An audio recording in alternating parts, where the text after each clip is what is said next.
a-hole for not forgiving my dying mom 10 years later? 10 years ago, when I was 18, my parents refused to help me with college. They were super successful and were millionaires, and I was promised a college fund my entire life, just like my 4 older siblings. They told me that dad wasn't my dad and that I was mom's affair kid, and they basically threw me out after I turned 18. My childhood best friend's parents took me in, and I worked and saved for 2 years while going to community college. I ended up going to a better college for my final 2 years. My parents never reached out to me because I blocked all of them on everything. I now have a great paying job in tech, and I make good money. Once I started making real money, I gave my friend's parents $50,000 as a thank you for everything and a 2-week paid vacation. And honestly, they still deserve more. I'll forever be grateful to them. About 2 weeks ago, I got a phone call from an unknown number, and it was my mom's husband, the man I always call Dad. He told me that mom has cancer and that she's in the hospital and doesn't have much time left, and that she's been asking to see and talk to me. He said they were sorry about what happened and told me they made a mistake, but that she's dying, and begged me to just come and see her. I didn't. I told him they lied to my face my entire life, got my hopes up, and destroyed me. I told him they were all already dead to me and that that part of my life is done and gone. He got mad and started cussing me out, saying he was glad he didn't spend more money on a bastard like me. I just hung up on him and blocked his number. I'm still sort of in contact with a cousin of mine, and I asked to see if mom's actually sick. And yeah, apparently she's been in the hospital for a week since he called me. She really doesn't look good, and probably doesn't have a lot of time left. And honestly, a part of me is really torn about this. Like I'm hurting a dying woman and preventing her dying wish. But that dying woman had no problem lying to her own son his whole life. She never reached out to me. My friend's parents lived in the same small village that my parents lived in. I was minutes away from them. She never tried to reach out and explain her side in 10 whole years. Heck, she never reached out just to speak to me about literally anything. But it's still weighing heavily on me. Should I just go, or am I justified not to?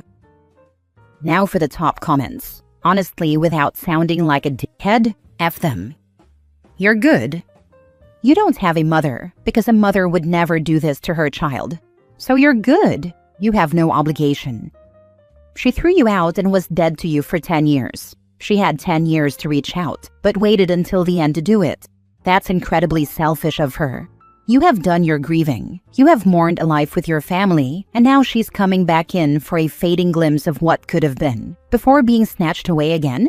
Do they even have actual DNA proof that you were not biologically his?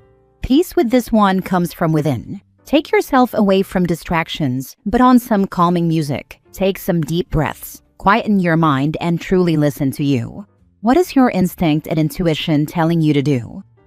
He got mad and started cussing me out, and he said he was glad he didn't spend more money on a bastard like me. This one remains an a-hole, but it's still weighing heavily on me. This one is on you.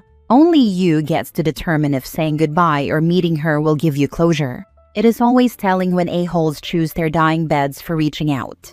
She had 10 years. You are not the a-hole, but only you decides how you will feel if she dies, and you never said goodbye. Honestly, I've made my peace with it years ago.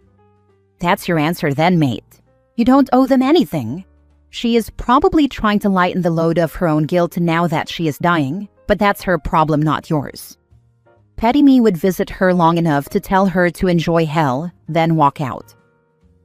Next story. Am I the a-hole for telling my mom she better hope my sisters take care of her if she ever gets sick or physically disabled because I won't do a thing for her? My mom's a single mom. She has 4 of us. I'm a half-brother to my 3 younger sisters. But my mom's relationship with their dad was complicated too. Mom had me, 17. She doesn't know my dad. Nobody's on my birth certificate. When I was 1, she started dating my half-sister's dad. She got pregnant with Grace, 15, and then they broke up. When Grace was 5, they got back together, got married, and had Arya, 9, and Alexis, 8.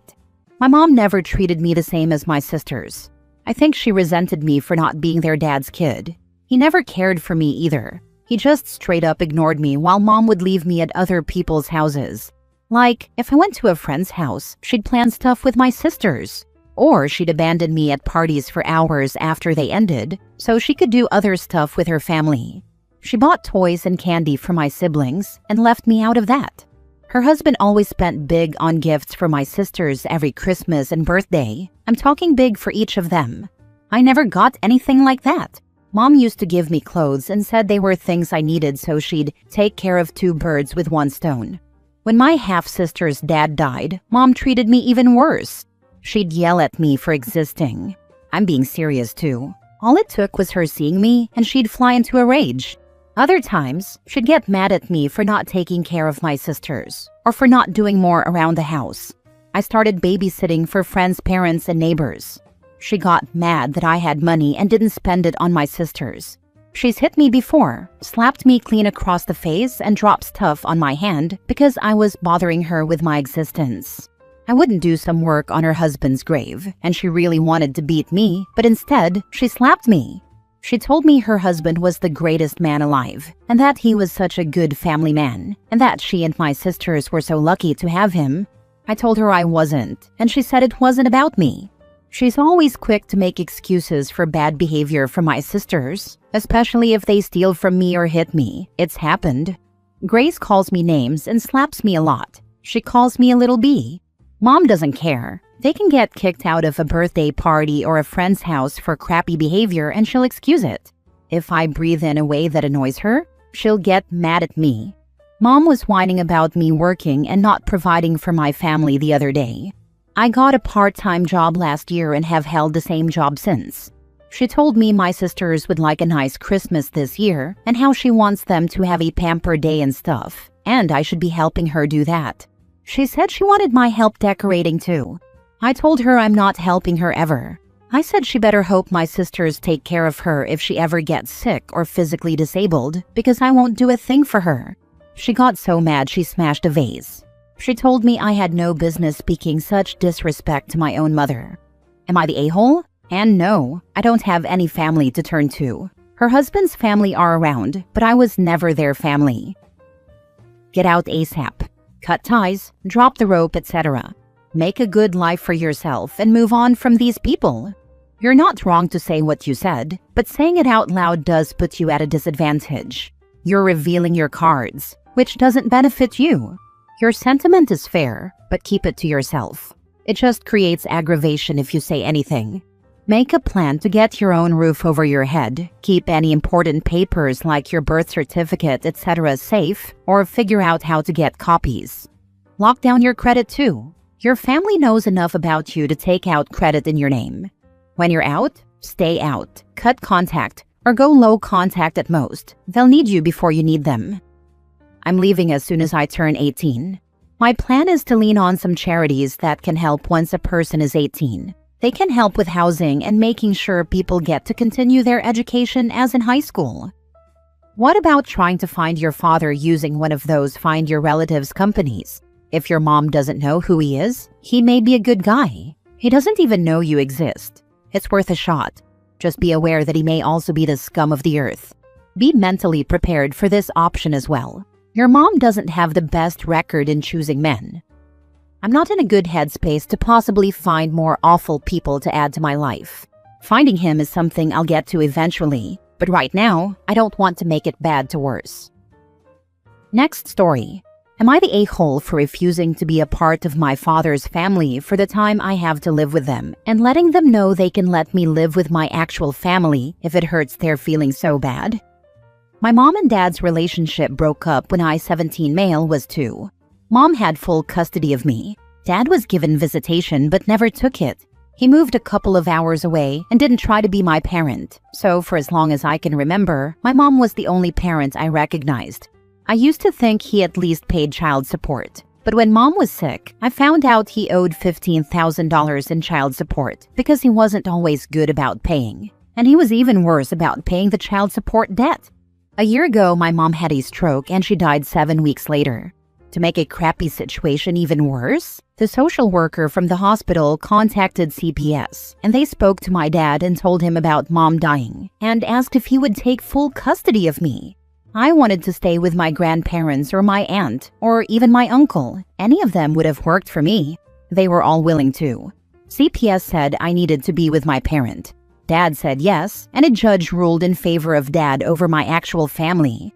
I spoke to the judge and explained my dad was a stranger and I didn't want to live with him, but he told me it would be good for me to have a shot at a dad, and he said I needed to make it work until I was 18.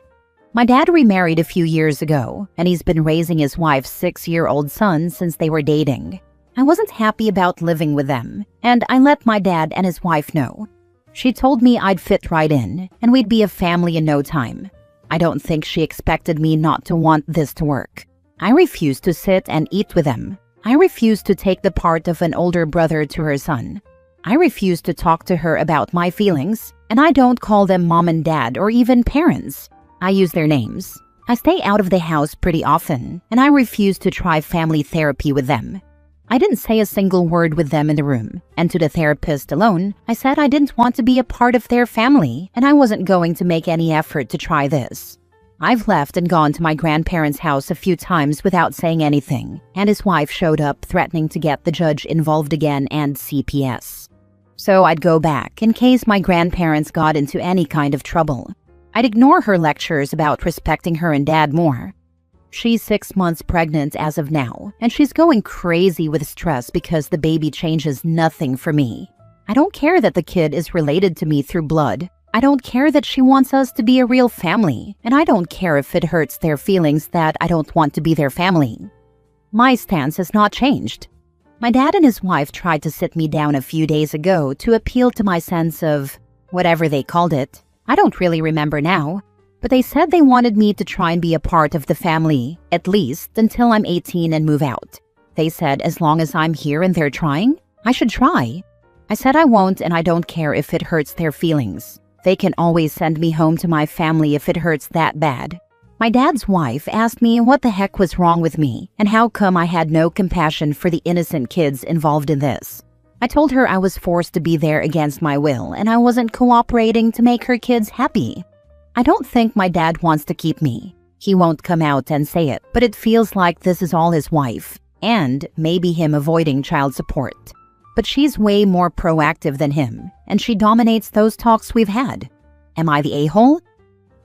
Tell her does she know he owed over 15 grand in child support, and to let her know that odds are not in her favor for when they split up.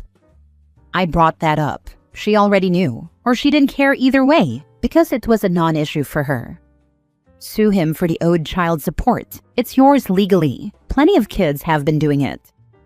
Not the a-hole. Remind them both that he was absolutely fine not being a family or even financially supporting you the last 15 years. You're not a family. Sperm donor has made that very clear through his own actions. She doesn't care about the child support not being paid. Apparently, she's fine marrying and having a kid with a guy who abandoned one already. Reminding her or them more isn't going to do anything but make them dig their heels in, I fear. If she won't protect her son's feelings, she's not going to care about me being annoying.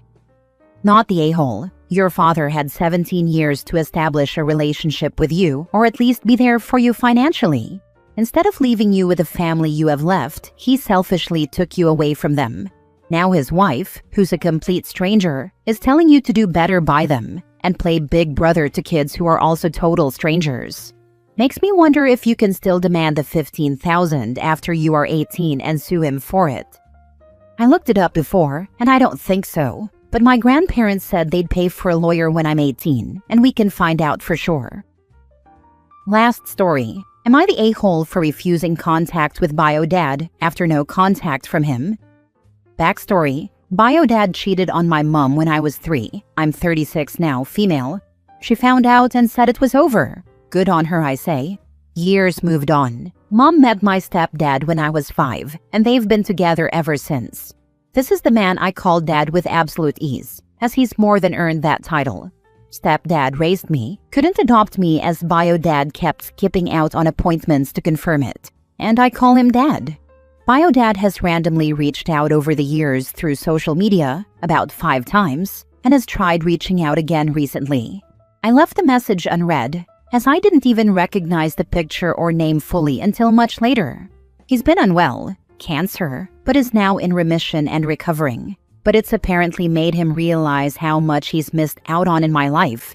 I finally replied, stating that as it had no interest in my life when I was growing up, and didn't even attempt to help financially support mom with food and clothes for me when I was young, I have absolutely no interest in him whatsoever. He's a stranger to me and mine, and would never be allowed in my life. My stepdad is one of the most amazing men, so selfless in helping raise me and such a role model for me growing up, and he continues to be. I would do anything for him, as he has done for me. Bio-dad called me a selfish traitor to my own blood because I don't want anything to do with him. I had my last name changed to my stepdad's name the day I turned 18 because I'm proud of who he is and who I've become because of his contribution to my life. Not the a-hole. He did it himself and blood means nothing. Family does. There are adult adoptions can look into. Not in the UK. I've looked into it so many times to see if the laws have changed. This is why I did the deed poll name change the day I turned 18. Oh, that sucks and I'm sorry. Me too. Keep hoping things change so I can give my dad the papers for Father's Day 1 year, and all he has to do is sign them. You should reply that actually he's the traitor to his own blood since he completely abandoned you, his own child, then block him for good. Not the a-hole. These relationships are tricky. Do what you feel is best for you, regardless. I had a very similar relationship with my biological father. I made it a point to have one good conversation with him to answer any questions that I had. The only question I really had was whether there were any other brothers or sisters. After that, he died, and I don't feel bad for my lack of relationship with him, and neither should you.